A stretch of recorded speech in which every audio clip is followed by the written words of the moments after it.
कैसी बात आप कर रही हैं? रुकना, जितना रुके हुए हैं इतना रुकना नहीं चाहिए था, रुकना ही गलत हो रहा है। बिल्कुल हम प्रोटेस्ट के हक में हैं। आप प्रोटेस्ट के, आपके थ्रू माध्यम से देश के नेताओं तक, शुभ चिंतकों तक, सिंसियर लोगों तक, बुद्धिजीवियों तक ये मैसेज पहुंचाना चाहते हैं कि हमारा दम घुट रहा है। आप हमारा दम मत घोड़ी, हमें काम करने दीजिए। जो लोग परमिशन मांग रहे हैं उनको परमिशन दीजिए, काम को ठीक तरीके से प्रोटेस्ट हो। मैं पूछना चाहता हूँ, व्यवस्था ये होती है कि जिसने कब्जा कर रखा है उसको सजा हो या सजा कम, उसकी सजा से उसको बेनियाज कर दिया जाए, ये व्यवस्था हो रही है। और कितने सारे सवाल हैं, मैं वो सारे सवालों के उसमें डिटेल में नहीं जाना चाहता हूँ। तो ये तो वो गुमराह कर रहे हैं लोगों को, झूठ बोल रहे हैं, आंखों में धूल झोंक रहे हैं। खुद बताइए कि अगर वक्फ की जमीन पर किसी ने कब्जा कर रखा है और उसके लिए एक्ट में प्रोविजन था, आपने उसको खत्म कर दिया। अगर मैंने भी कब्जा कर रखा है, जैसा कि आप लोग कह रहे हैं, आपके कुछ साथी बंधु लोग कह रहे हैं कि इनको इसलिए तकलीफ हो रही है, तो मैं पूछता हूँ, मुझे सजा का पात्र होना चाहिए या सजा से बेनियाज कर देना चाहिए? सजा मिलनी चाहिए ना मुझे, तो सजा का प्रोविजन तो आपने खत्म कर दिया। आप कह रहे हैं बहुत अच्छा हो रहा है और आपको सबको यकीन आ रहा है, तो फिर इसका तो कोई इलाज नहीं है ना। आंखों में पट्टी बांध लीजिए। मुसलमान रो रहे हैं इसलिए बहुत ही अच्छी चीज़ कर दी है इन्होंने। सबसे पहले आप लोगों का इस्तकबाल करना चाहता हूँ। हमारे लिए ये सुनहरा मौका है कि आप लोगों के साथ बात कर रहे हैं औक़ाफ़ के अमेंडेड बिल के बारे में, एक्ट के बारे में। तो 3 बातें मैं इस मौके पे कहना चाहता हूँ। पहली बात तो ये है कि बीजेपी और मुल्क में मौजूद उनके हमनवाओं और हमारे मीडिया के बंधुओं के ज़रिए से, दोस्तों के ज़रिए से ये तासुर दिया गया, ये इम्प्रेशन दिया गया कि इससे पहले का जो एक्ट था, अमेंडमेंट होने से पहले, वो अगर रहता तो जो चाहते वक्फ बोर्ड वाले कर लेते हैं। हालांकि पहले भी जो वक्फ बोर्ड थे वो बाकायदा एक सिस्टम के तहत बनाए जाते थे, उसमें मुस्लिम सोसाइटी का कोई रोल नहीं होता था, न पहले होता था न आज है। वक्फ बोर्ड के कॉन्स्टिट्यूट करने में, बनाए जाने में सोसाइटी का कोई रोल नहीं कभी रहा, बल्कि पॉलिटिकल पार्टीज़ जो गवर्नमेंट बनाया करती थीं वो गवर्नमेंट कॉन्स्टिट्यूट करती थी। सेंट्रल वक्फ काउंसिल बन रही है तो सेंट्रल गवर्नमेंट बना रही है, स्टेट के वक्फ बोर्ड बन रहे हैं तो स्टेट की सरकारें बना रही हैं। मुसलमानों का कोई रोल नहीं होता था उसमें। हाँ, ये ज़रूर होता था कि, और अभी भी होगा, कि सरकारें अपनी मर्ज़ी के मुसलमानों को एज वेल एज अदर्स को बना लेंगे। जैसे पहले होता था कि वो अपनी मर्ज़ी के लोगों को बनाया करते थे। अब बदकिस्मती से, दुर्भाग्य से सारे मुल्क में मीडिया के ज़रिए से ये फैला दिया गया कि ये तो ऐसा लगता है जैसे कहीं बाहर से, चाइना से आके लोग बैठे थे यहाँ और आकर के इन्होंने वक्फ बोर्ड बना रखे थे और कब्जे कर लिए। समझ लो, वही पार्टी जो आज ये कह रही है कि कब्जे करते थे, वही पार्टी 2009 में ये कहा करती थी कि इनकी ज़मीनों पर कब्जे हुए हैं और हम उनके छुड़वाने में रोल प्ले करेंगे। तो 2009 से आज तक में इतनी चेंजिंग आ गई कि 2009 तक जो कम्युनिटी मजलूम थी वक्फ के मामले को लेकर, वही कम्युनिटी जालिम हो गई कि इन्होंने ये गिरफ्त कर लिया, ये गिरफ्त कर लिया, ये गिरफ्त कर लिया और ये गिरफ्त कर लिया। तो मामला वक्फ का नहीं है, मामला पॉलिटिक्स का है। मुसलमानों के नाम पर, मुसलमानों के ख़िलाफ़, मुसलमानों के लिए कभी हमदर्द बन के और कभी गाली दे के। हमदर्दी के पीछे भी गाली ही छुपी हुई है। इस एक्ट को दुर्भाग्य के साथ, दुर्भावना के साथ, दुर्भावनापूर्ण एक्ट है ये अमेंडमेंट है। ये सोसाइटी के लिए, कम्युनिटी के लिए या मुल्क के लिए, मान लो सोसाइटी के लिए, मुसलमानों के लिए ख़राब होता, मुल्क के लिए अच्छा होता तो भी हमारे सर आंखों पे हो सकता था। हाँ ठीक है, थोड़ा तकलीफ़ होगी, बर्दाश्त कर लेंगे, कोई बात नहीं, देश का भला हो जाए। ना देश के लिए, ना कॉमन सोसाइटी के लिए, इंडियंस के लिए, और ना ही मुसलमानों के लिए, किसी के लिए ये कानून सही नहीं है और इस तरह की अमेंडमेंट सही नहीं है। स्ट्रेंथन करने की बात करते हैं तो एक छोटी सी चीज़ थी कि कब्ज़ा करने वाले के ख़िलाफ़, जैसे कहते हैं यह कब्ज़ा कर रखा, हम लोगों ने भी कब्ज़ा कर रखा, कब्ज़ा करने वाले के ख़िलाफ़ क्रिमिनल केस बनेगा। आपने इस अमेंडमेंट में उस क्रिमिनल होने को, क्रिमिनलिटी को ख़त्म कर दिया। तो कैसे फ़ायदा पहुंचाया आपने? आप तो कब्ज़ा करने वालों को फ़ायदा पहुंचा रहे हैं, बिल्डरों को फ़ायदा पहुंचाना चाह रहे हैं कि जो प्राइम लोकेशन की लैंड्स हैं वो बिल्डर्स को मिल जाए। हमने, हमारे पुरखों ने, बड़ों ने ये फैसला किया, हम इस मुल्क के बाशिंदे हैं, इस मुल्क में ही रहेंगे, और उसके खिलाफ, उसको लेकर लड़ाई लड़ी एक लंबी, अपनी कम्युनिटी के उन लोगों से जो थोड़े से थे संख्या में और जिनके सपोर्ट में ये लोग खड़े थे उस वक्त भी, हमने उनसे लड़ाई लड़ी।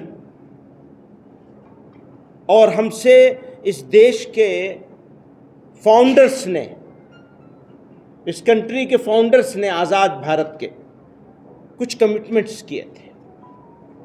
ऐसा महसूस हो रहा है कि मेजॉरिटेरियन अप्रोच के साथ उन कमिटमेंट्स को और इस मुल्क की बुनियाद रखने वाले लोगों को रोंदा जाने की कोशिश हो रही है। तो इस तकलीफ़ का इजहार, मालूम है मुझे कि मेरे ये शब्द, मेरे ये एहसास, मेरी कम्युनिटी की ये फीलिंग बहरे कानों से सुनी जाएगी, मुझे मालूम है, वो दिल तक नहीं जाएगी, क्योंकि वो एक ख़ास सोच बना ली गई है और उस सोच के तहत एक्शंस लिए जा रहे हैं। वो आदमियों से कोई मतलब नहीं है, इंसानों से कोई मतलब नहीं है। तो इसलिए कहते हैं कि भैंस के आगे बीन बजाओ, भैंस खड़ी पगुराए, हमारे यहाँ कहावत मशहूर है हिंदी की। तो सदा बसहरा साबित होगी, लेकिन मेरी एक जिम्मेदारी है इस मुल्क के, हमारे इस देश के ऐसे नागरिक होने के वास्ते से, वजह से हमारी एक जिम्मेदारी आई है, एक रिस्पॉन्सिबिलिटी हमारे ऊपर आई है कि हम गरीब कुचले ऐसे लोगों को जिन्हें साइडलाइन कर दिया गया, जिन्हें रोंदने की तैयारी कर ली गई और रोंदा जा रहा है, उनकी तरफ से दिल की तकलीफ़ का इजहार कर सकूं। तो बस सवालों के जवाब नहीं है मेरे पास, क्योंकि जो सवाल हैं उन सवालों को सुनता हूं मैं तो मुझे समझ आता, सोचता हूँ ये इन लोगों के पास से शर्म नाम की चीज़ ख़त्म हो गई, एकदम शेमलेस हो गए हैं। सवाल करने वालों के बारे में सोचता हूँ, जिस तरह के सवाल आते हैं। तो बहरहाल मुझे फिर एक मरतबा शुक्रिया अदा करूँगा आप लोगों का इस बात के लिए। लड़ाई जारी रहेगी, ख़त्म नहीं हो, और जो कुर्बानी देनी पड़े, पहले भी दी गई है, आज़ादी से पहले भी कुर्बानियाँ दी। अगर लड़ना पड़ेगा लड़ेंगे, सब्र करना पड़ेगा सब्र भी करेंगे, और कर रहे हैं निहायत सब्र के साथ। पूरी कम्युनिटी न्याय के इंतज़ार में। और ये भी कह दूं मैं आपको कि इस देश के लोग खूबसूरत मुल्क है, लोग ऐसे नहीं हैं। कुछ हैं जो ये सब इस तरफ ले जाना चाह रहे हैं, तो हम अकेले नहीं हैं इसमें, ये भी यकीन है। आप में से ही बहुत सारे लोगों का हमको भी साथ मिलेगा, मुल्क का साथ मिलेगा। बदलेगा वक्त, सुबह भी होगी, हमेशा तो रात नहीं रहेगी, वक्त करवट लेगा। असदुद्दीन ओवैसी साहब ने 19 तारीख को दारुस्सलाम में हैदराबाद में कहा है कि वो मौलाना खालिद सैफुल्लाह रहमानी की क़यादत में, मुस्लिम पर्सनल लॉ बोर्ड की क़यादत में एक मीटिंग करने जा रहे हैं। अब आपके यहाँ भी हुआ, तो अलग अलग ये इनफरादी तौर पर सब करेंगे, इज्तिमाई तौर पर, यानी all India Muslim personal law board के अंडर अम्ब्रेला आप लोग कोई तहरीक का आगाज़ करेंगे या ये अलग अलग? ये जहाँ जहाँ जिसको जो मौका मिलेगा करेगा, और करना चाहिए। सबको अपने अपने हिसाब से अपनी अपनी ताकत, अपनी अपनी ज़रूरत, मौके के हिसाब से ताकत लगानी चाहिए। तो वो ठीक है, सब यहाँ जिसको जहाँ जो मौका मिले उसको करना चाहिए। जमीयत कुछ प्लान कर रही है क्या सर, कहाँ प्रोटेस्ट करेंगे? जी हाँ, कुछ कर रहे हैं। जो पॉलिटिकल डिक्शनरी है उसमें एक वर्ड है अपीसमेंट। प्राइम मिनिस्टर ने यही कहा कि ये वक्त जो हमने एक्ट लाया है ये अपीसमेंट का दरवाज़ा बंद कर दिया है। इस पर आप किस तरह का रद्द-ए-अमल ज़ाहिर करें? तो अभी तो मैं सारी बातें इतनी सारी कह चुका हूँ, वो सब इसी के जवाब में, इसी बात के जवाब में कहा, इसी बात के जवाब में कहा है मैंने कि जो बातें वो सब कह रहे हैं वो हम तो आज भी, अब इस पहले वाले एक्ट को भी हम चाहते थे कि और अच्छा होना चाहिए, गलत इतना वो उतना यूज़फुल नहीं था जो कब्ज़े हो रहे हैं उनको हटाने के लिए। तो अपीसमेंट अब तो उनकी अपनी पॉलिटिक्स है, जैसा कि मैंने कहा। मदनी साहब, जमीयत लगातार ये कहता रहा है कि हिंसा नहीं होनी चाहिए, शांतिपूर्ण प्रदर्शन हो। 2 घटनाएं हमने देखी, मुजफ्फरनगर में गया कवर करने, वहाँ 300 लोगों को पट्टी बांधने पर नोटिस दी। लेकिन उसके विपरीत मुर्शिदाबाद में, पश्चिम बंगाल में ऐसी घटना हुई है कि लोग वहाँ मारे जा रहे हैं, प्रदर्शन रुक नहीं रहा है, हिंसा 2 समुदायों के बीच फैल गई है, असर तो नहीं हो रहा है। तो कहीं ना कहीं लोग तो शामिल हैं कि वक़्त के नाम पर शुरू होता और हिंसा, देखिए कि आज एक पूरा जिला जल रहा है। मुर्शिदाबाद में जिस तरीके से पिता पुत्र, अब ये जो सवाल आप मुझसे कर रहे हैं ना, ये सवाल आपको होम मिनिस्टर से करना चाहिए, देश के होम मिनिस्टर से सवाल करना चाहिए। क्यों मुर्शिदाबाद जल रहा है, कौन रिस्पॉन्सिबल है इसके लिए? मुसलमान को, इसके लिए भी मुसलमान को रिस्पॉन्सिबल बना देंगे आप? मंत्री साहब आपसे सवाल मेरा ये है, क्योंकि आपने खुद कहा कि हिंदू मुसलमान तक सीमित नहीं है ये वक्फ का बिल, और ये सिर्फ मुसलमानों के लिए नहीं पूरे देश के लिए खतरनाक है। आप एक बार अगर सिर्फ एलोबरेट करके बता दें कि कैसे ये देश के लिए और समाज के लिए खतरनाक है, तो थोड़ा सा बताएं। मैंने बहुत सारी मिसाल दी हैं और उसमें मौजूद है जो आपको पर्चा दिया गया है। तो ये तो फैक्ट है कि ये सबके लिए नुकसानदेह है और किसी के फ़ायदे के लिए नहीं किया गया है। ये किसी के फ़ायदे के लिए नहीं किया गया है, ना मुसलमानों के फ़ायदे के लिए, ना कॉमन सिटीजन्स के फ़ायदे के लिए, ना देश के फ़ायदे के लिए, किसी के फ़ायदे के लिए नहीं। लेकिन मौलाना बहुत सारे मुसलमान हैं वो कह रहे हैं कि बहुत सही है बिल, बहुत अच्छा आया, अलग अलग तंजीमों के भाई लोग जो इसको समझ रहे हैं आपके नज़र में वो बहुत अच्छे लोग हैं, तो मुबारक हो आपको भी और उनको भी। शुक्रिया। मुझे नहीं, मैं उनको कह रहा हूँ कि वो अच्छा कह रहे हैं मीडिया पे। हाँ, वही मैं कह रहा हूँ ना, मुबारक हो उनको। लेकिन मंत्री साहब, आप किसी को अच्छा लग रहा है तो उन्हें मुबारक हो। आप कह रहे हैं कि एतदाद नहीं होना चाहिए, किसी तरह का हिंसा नहीं होना चाहिए। मुर्शिदाबाद के अंदर जहाँ पे हिंसा हुई है वहाँ पे कई दुकानों में बकायदा वो पेपर्स जो कि एंटी वक्फ लॉ के अंदर जो है वो दिए गए वो मिले हैं। तो जो ये प्रोटेस्ट हो रहा है ये हिंसक हो रहा है, हर जगह पर अब हिंसा फैल रही है। आपको नहीं लग रहा इसको लेकर भी आपको लग रहा है कि ये प्रोटेस्ट हिंसक हो रहा है? तो प्रोटेस्ट हो कहाँ रहा है ये तो बता दीजिए, हो कहाँ रहा है प्रोटेस्ट?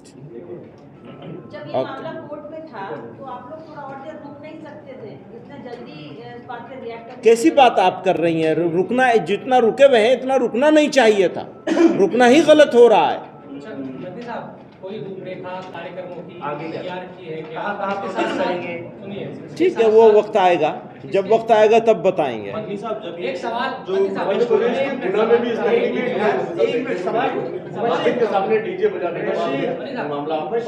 ये मामला जो प्रोटेस्ट का है, जो भी चीजें हो रही है, ये ऐसा हो जा रहा है मंत्री साहब जैसे ये कई जगहों पर के हिंदू बनाम मुसलमान कर दिया जा रहा, कई जगहों पर इस तरह की चीजें हो रही है। इसको लेकर आप क्या लोगों को समझाएंगे कि ये हिंदू मुसलमान नहीं बल्कि मुसलमानों का एक इशू है उस पर? ठीक है, वो तो कौन बात है, जो पहले से कह रहे हैं कि हिंदुओं से इसका कोई मामले का लेना देना नहीं है, न इंडिया के आम लोगों से लेना देना है। मुसलमानों के प्रॉपर्टी से रिलेटेड एक इशू है, उस इशू को गलत तरीके से डील किया जा रहा है, गलत तरीके से ज़बरदस्ती करके कानून बनाई जा रही है, मेजोरिटेरियन अप्रोच के साथ काम कर रहे हैं। तो अब और क्या कहेंगे, इससे ज़्यादा क्या कह सकते हैं? अमित शाह ने न्यूज़ 18 के राजनीतिक भारत प्रोग्राम में सफाई दी और कहा कि हमने व्यवस्था के लिए किया है, क्योंकि बहुत सारे मामलों में मुझे ये मैं पूछना चाहता हूँ, व्यवस्था ये होती है कि जिसने कब्जा कर रखा है उसको सज़ा हो या सज़ा कम, उसकी सज़ा से उसको बेनियाज कर दिया जाए, ये व्यवस्था हो रही है। और कितने सारे सवाल हैं, मैं वो सारे सवालों के उसमें डिटेल में नहीं जाना चाहता हूँ। तो ये तो वो गुमराह कर रहे हैं, लोगों को झूठ बोल रहे हैं, आंखों में धूल झोंक रहे हैं। खुद बताइए कि अगर वक्फ की ज़मीन पे किसी ने कब्जा कर रखा है और उसके लिए एक्ट में प्रोविज़न था, आपने उसको ख़त्म कर दिया।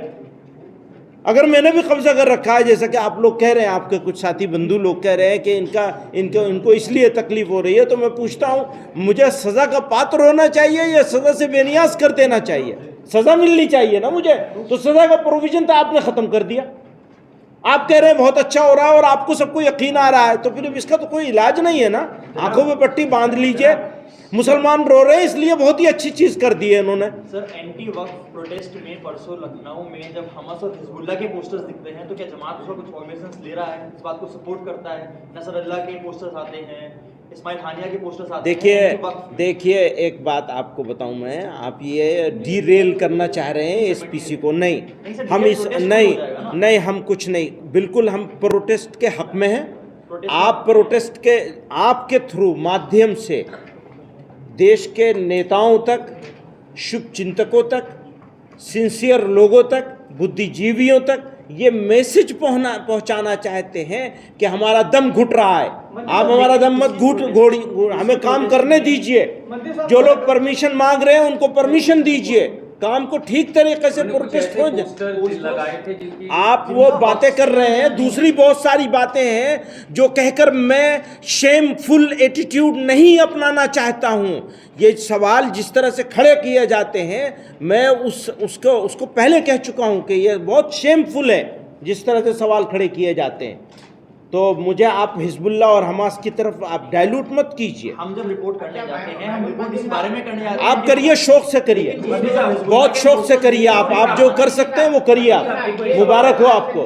जो मुतालबा हो रहा है जोरदार बढ़ता चला जा रहा है, कहीं इसको डाइवर्ट करने के लिए तो नहीं लाया गया है, या आप कहीं कनेक्शन देखते ही वक्त? ठीक है, बहुत सारे डाइवर्जन है, बहुत सारी बातें हैं। उत्तर प्रदेश में जब काली पट्टी बांधी विरोध शुरू, तो वो मुकदमे हो गए, तो क्या उत्तर प्रदेश में आप कुछ बड़ा प्लान कर रहे हैं या फिर कार्रवाई की उससे थोड़ा सा पीछे कदम लिए जा रहे हैं? देखेंगे, जैसी जरूरत होगी वैसा मंत्री करेंगे। साहब, आप कह रहे हैं प्रोटेस्ट के हक में प्रोटेस्ट करेंगे, लेकिन प्रोटेस्ट का स्वरूप क्या है? क्या कोई शुक्रिया बहुत, थैंक यू। मध्य प्रदेश वाला